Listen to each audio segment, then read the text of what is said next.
Oui, c'est vrai qu'on m'a toujours dit que j'aurais pu être sprinter, mais quoi, comment, pas non plus, faut rester humble. Chacun son truc. J'ai vu des sprinters dans l'histoire. Moi, je sais pas ce que j'aurais pu faire. Je sais ce que j'ai fait, mais regardez, déjà, c'était déjà pas mal. Mais oui, c'est vrai que pour un footballeur, j'allais assez vite, ouais. J'avais une capacité à pouvoir jouer au foot et puis réapprendre à courir parce qu'on avait une façon de courir différente. Aussi, j'ai une façon, je partais un peu avec les jambes un peu qui partaient sur le côté, donc c'était pure puissance. J'avais aucune technique. La vraie technique du sprinter, donc il fallait réapprendre tout ça et machin. En plus, au foot, on te touche, t'as des crampons, il y a de l'air, des fois c'est pas toujours la même surface. Mais non. Ce que ça représente pour moi, c'est ce que ça peut amener après. L'envie de faire du sport.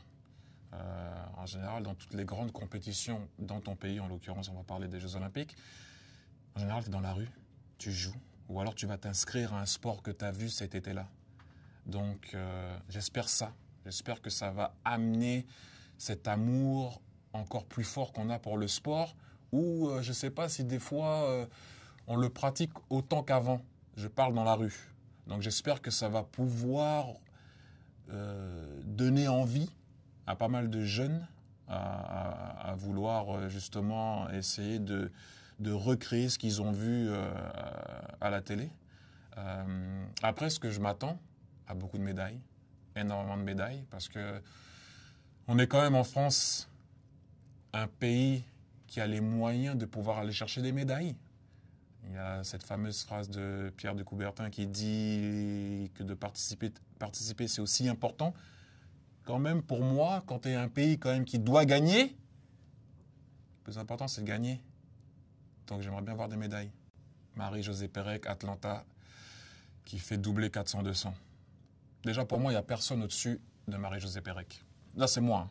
Ça n'engage que moi. Il y a personne au-dessus de Marie-Josée Pérec. Il y a Marie-Josée Pérec, après, on peut parler pour moi. Pour moi, je vais rester français, je vais être chauvin. Les gens vont me dire, ah oui, mais c'est pas grave. Je vais être chauvin. C'est elle qui m'a fait le plus rêver quand j'étais petit. Voilà, donc Marie-Josée Pérec, Atlanta, doublé 400-200. J'ai appris des trucs aussi. Il y a des trucs que je savais pas. Tu repasses aussi sur certaines dates au niveau de la souffrance, au niveau de la culture, au niveau que Paris, en fait, c'est une ville aussi qui ne lâche jamais rien. Ça prouve encore une fois que les Parisiens et les Français, quand il faut se mettre ensemble pour pouvoir se relever, par le biais du sport, en général, le sport fait que souvent, on arrive à ramener les gens à une certaine joie et à oublier leur douleur. Ou passer au-dessus des douleurs, que ce soit la guerre, que ce soit les manifestations, que ce soit mai 68, que ce soit peu importe ce que c'est. Le sport a souvent été là pour ramener tout le monde pour un petit moment de joie. Donc voilà, j'espère que les gens vont apprendre pas mal de choses.